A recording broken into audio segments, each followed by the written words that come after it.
Alors, je connais la plupart d'entre vous déjà parce que je suis membre de FFJ, France Freelance.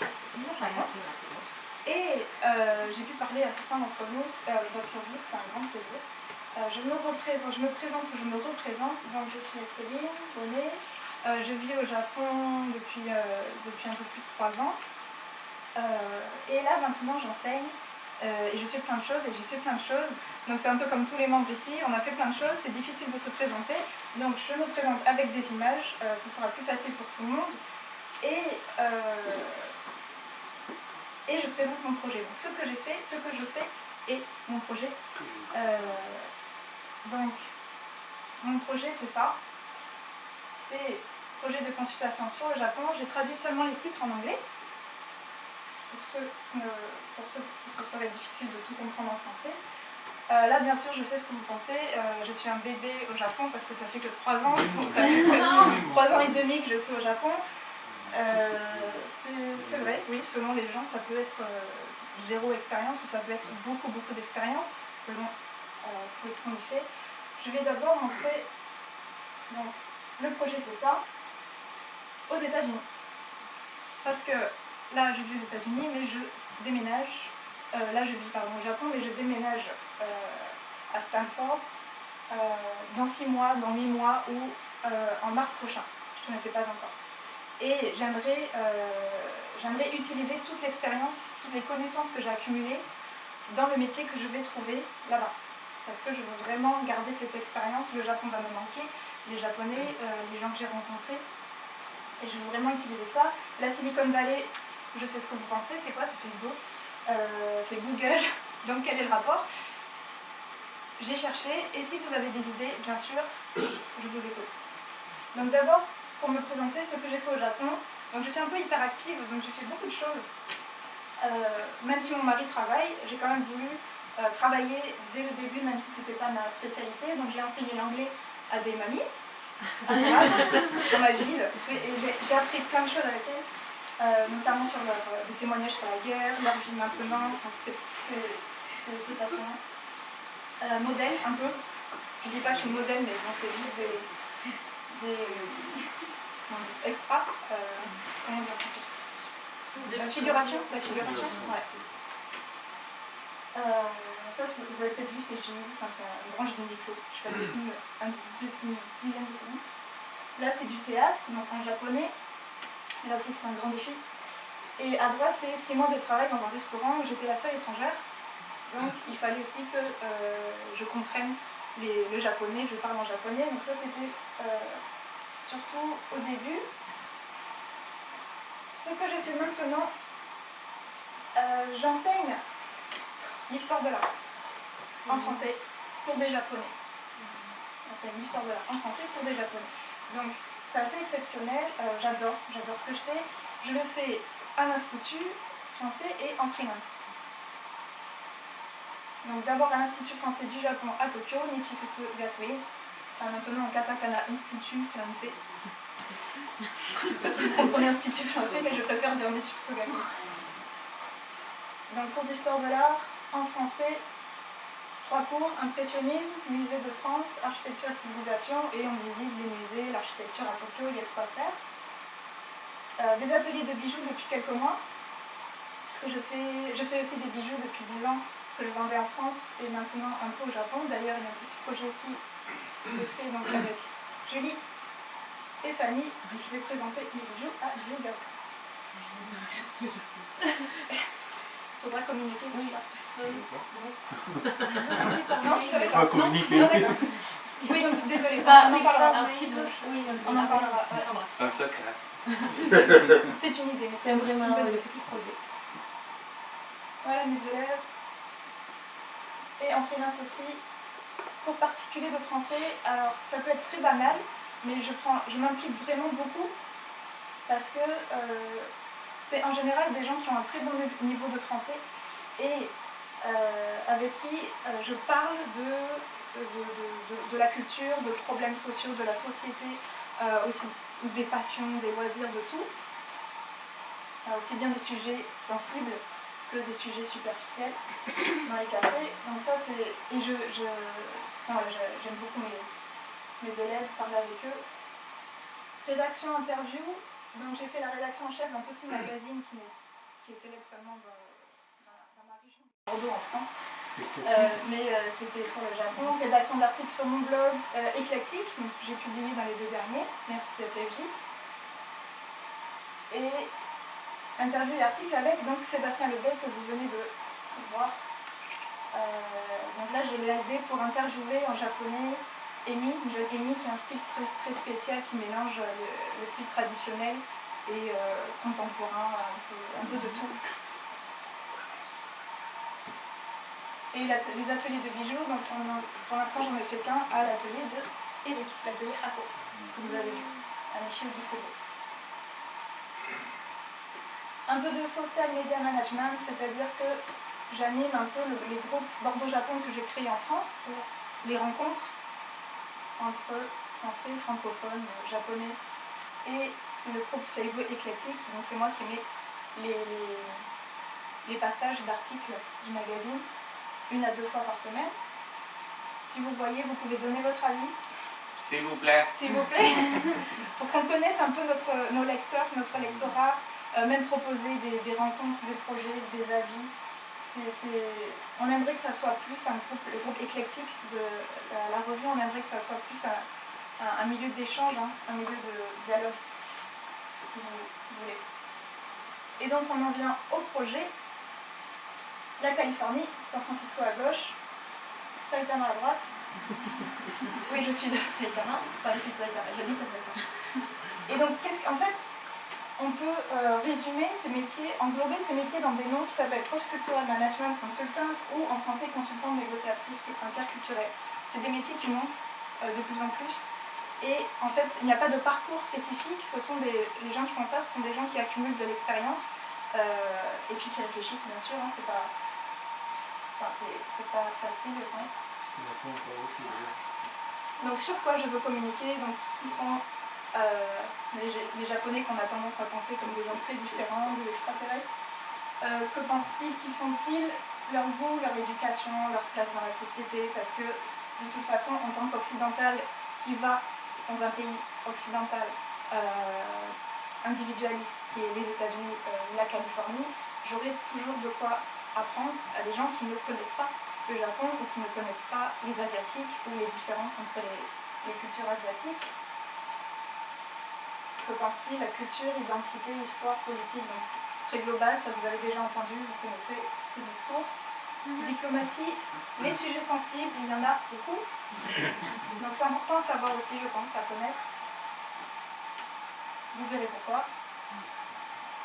Bien sûr, le savoir-vivre, que vous connaissez tous, hein, c'est pas ici que je vais vous parler de ça. Répondre aux idées reçues, les clichés, les préjugés. Le langage du corps qui est très important dans la communication, on m'a dit. Pour qui? Et c'est là la difficulté. Donc il y a différents domaines, parce que le but c'est quoi? C'est faciliter les relations, faciliter les relations dans les domaines, que ce soit économique, que ce soit culturel, artistique. Ma spécialité c'est artistique, histoire de l'art, sciences humaines. Pour qui? Donc il y a les musées, les établissements culturels. Ici je donne seulement des grandes idées parce que j'attends aussi des idées de vous. Si vous avez des idées, j'ai déjà parlé à certains et c'était vraiment intéressant. Donc là c'est un exemple de Murakami qui a été exposé à Versailles il y a quelques années, 3 ans.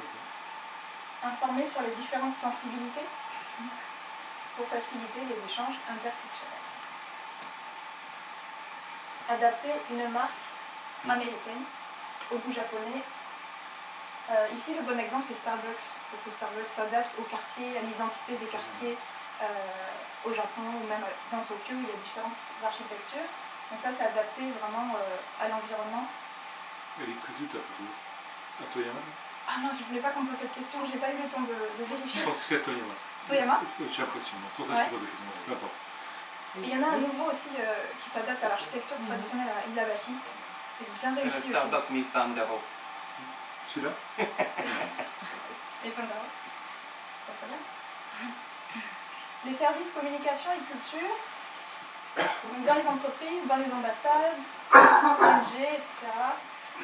Comment adapter sa communication pour le public japonais et comment communiquer avec les Japonais, qui sont deux choses différentes. J'ai donné l'exemple célèbre international de Obama qui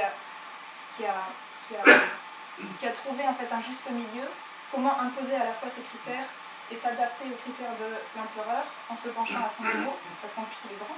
Très grand. Voilà, Là, il baisse les yeux seulement cette fois-ci. Hein? Non, la il a manière pris. visite, c'est vrai, il fait un peu moins baissé. Ouais. Et puis en même temps il serre la main, il les touche, donc c'est vraiment un juste milieu qui a été assez bien, peut-être assez bien considéré. Les entreprises de la Silicon Valley, donc comment les toucher? Donc il y a Google, il y a les startups, même si, qui connaissent ou pas le Japon, j'ai vu, donc je me suis documentée, j'ai vu des séries, une série qui s'appelle Silicon Valley qui analyse ce genre de geeks, et sans vouloir juger les geeks, mais ils ont un espace de travail qu'ils aiment, qui est très stimulant en fait. Ils veulent de la stimulation, ils font par exemple une semaine sur le thème de... qu'est-ce qu'ils ont fait? Du jouet, il y a des jouets partout. Donc j'ai pensé, mais pourquoi pas, ils veulent une semaine japonaise. Dans ce cas-là, ils ont besoin de quelqu'un pour les conseiller sur qu'est-ce que c'est, à quoi ça ressemble, un décor traditionnel japonais. Donc ce sont des entreprises qui ont de l'argent et j'espère qu'ils peuvent demander à quelqu'un voilà, comment on décore ça, on veut des conseils. La Napa Valley, donc c'est pas la Silicon Valley, c'est juste à côté. Comment accueillir les clients japonais? Donc je connais quelques japonais qui sont allés à la Napa Valley, ça m'a donné cette idée. Comment accueillir les japonais au niveau touristique, la cuisine, l'esthétisme, l'esthétique. J'ai une expérience de guide parce que j'ai guidé les Bordelais à Saint-Émilion, dans la région de Bordeaux, avant de venir au Japon. Les médias, donc là aussi j'ai pensé à ça quand j'ai travaillé dans les studios comme figurante. À l'inverse en fait, parce qu'on utilise beaucoup d'occidentaux dans les publicités japonaises, mais il y a des erreurs, on sait qu'il y a aussi des clichés. Récemment il y a des problèmes sur les clichés sur les occidentaux. Donc comment, à l'inverse, comment les aider, eux, à éviter ces clichés sur les japonais ou sur les asiatiques, ou confondre par exemple les costumes japonais, coréens.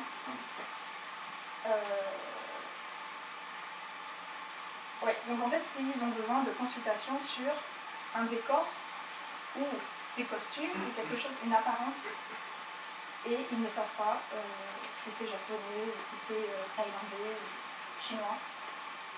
Et c'est aussi des erreurs à éviter pour la diplomatie, pour éviter de blesser les différentes communautés asiatiques, sachant qu'il y a beaucoup d'asiatiques en Californie. Et là, je me vends. Les atouts, mes spécialités, qu'est-ce que c'est, pourquoi est-ce que je peux faire ça? La théorie et la pratique que j'ai accumulée, c'est des masters. Donc il y en a un en histoire de l'art, métier du patrimoine, qui m'a permis donc de travailler dans des musées, de faire guide, de faire des recherches en France et aujourd'hui d'enseigner l'histoire de l'art. Un autre master en formation et communication, assez global, médias, stratégie, sciences humaines, méthode de sciences humaines, faire des recherches. L'enseignement, c'est ce que je fais au Japon. Et des expériences de travail et de vie très variées où j'ai pu travailler avec beaucoup de gens différents. Et mon réseau. Donc mon réseau, ce sont mes élèves, beaucoup d'élèves que je connais depuis que je suis au Japon, depuis 2-3 ans ou plus, que j'ai rencontrés avant de venir au Japon. Ce sont des relations de confiance parce que je les vois régulièrement, une fois par semaine. Ils me parlent de choses qu'ils ne disent pas toujours à d'autres personnes. Et ce sont des relations à long terme parce que je vais continuer avec certains sur Skype, donner des leçons. Et puis, parce qu'il y en a qui sont des amis, j'ai des amis. Et l'avantage, c'est qu'ils ont beaucoup de profils, beaucoup de métiers différents. Donc, il y a des mères au foyer, des cuisiniers, des artistes, des diplomates, des architectes, des serveurs, Starbucks. Des étudiants, beaucoup de profils. Et l'atout que j'ai donc pour le client américain, c'est que je peux accéder aux informations rapidement. J'ai une question, si je ne sais pas, si je veux demander à quelqu'un directement, je peux simplement demander sur les goûts maintenant, quels sont les goûts, parce que moi je suis plus sur place pour observer les tendances, qu'est-ce qu'on aime maintenant. Donc j'interroge mes réseaux, les sous-groupes, les gens qui ont différents goûts de façon rapide. Parce que ça, le client qui est très loin, qui est aux États-Unis, ou qui n'est jamais allé en Asie, jamais allé au Japon, il n'a pas ces informations. Donc ça c'est un peu personnel, ce sont des photos pour montrer je peux toucher aussi bien différentes générations, je connais différentes générations, donc des très jeunes, des gens de la trentaine, quarantaine, cinquantaine, des retraités, différents domaines, professions, agricoles, cuisine, travail de l'administration, les loisirs des retraités, la danse Nihonbuyo, Sadogo, la cérémonie du thé, donc des gens avec qui je suis toujours en contact. Voilà, différentes générations, différentes professions, différents styles de vie. Il n'y a pas que Tokyo, il y a aussi la côte, les gens qui habitent à côté de la mer, Hokkaido, le sud. Et mon blog, c'est une vitrine en fait. J'écris, j'aimerais passer plus de temps, mais j'accumule beaucoup de témoignages ou des réflexions sur un peu tout. Et je mets ces témoignages sur mon blog. Les compétences en sciences humaines. Donc, je ne fais pas que parler, poser des questions, je veux vraiment analyser ces données.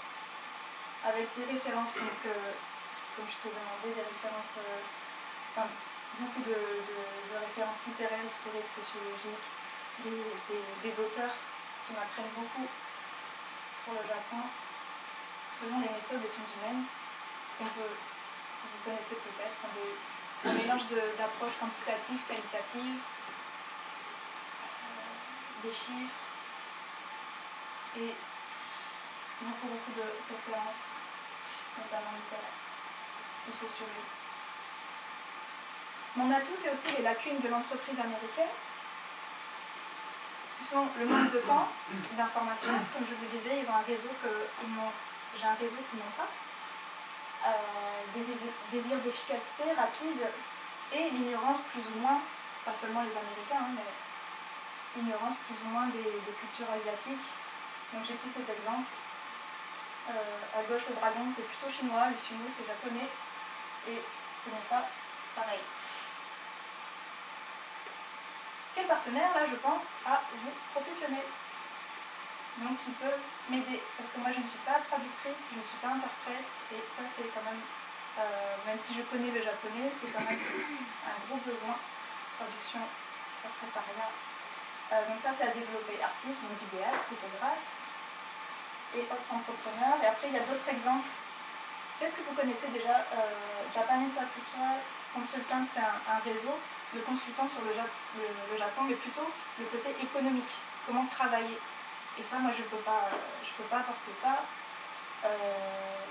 de façon aussi professionnelle qu'eux. En tout cas, je les ai contactés pour savoir dans les domaines artistiques, communication, culture, est-ce qu'ils ont besoin, quels sont leurs clients. Donc j'attends une réponse.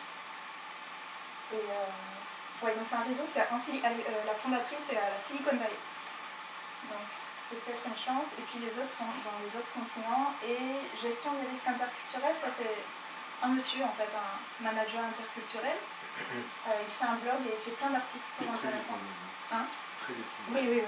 Et ça, je le suis depuis des années, même depuis mes études. Et c'est vraiment intéressant de parler avec lui. Je dis sujets selon les préférés. Ouais. Gestion des risques. Il est marié à une Coréenne d'ailleurs. Mais il est spécialisé dans plein de pays, pas seulement l'Asie. Bon, après, c'est d'autres projets parce que comment utiliser mes compétences Ça va être dans un musée, l'enseignement du français, l'histoire de l'art encore, où ça paraît complètement extraterrestre, mais la question post-coloniale, c'est mon sujet de mémoire et qui m'intéresse toujours. La question de l'identité créole, la question post-coloniale, par exemple Aimé Césaire, France Fanon, voilà, c'était le sujet de mon mémoire. Voilà, je n'ai pas du tout vérifié le temps parce qu'il n'y a pas de... Non, j'ai commencé un peu tard, mais en fait, ça Non. marche. Voilà, j'ai fini. Si vous avez des idées, des coupures,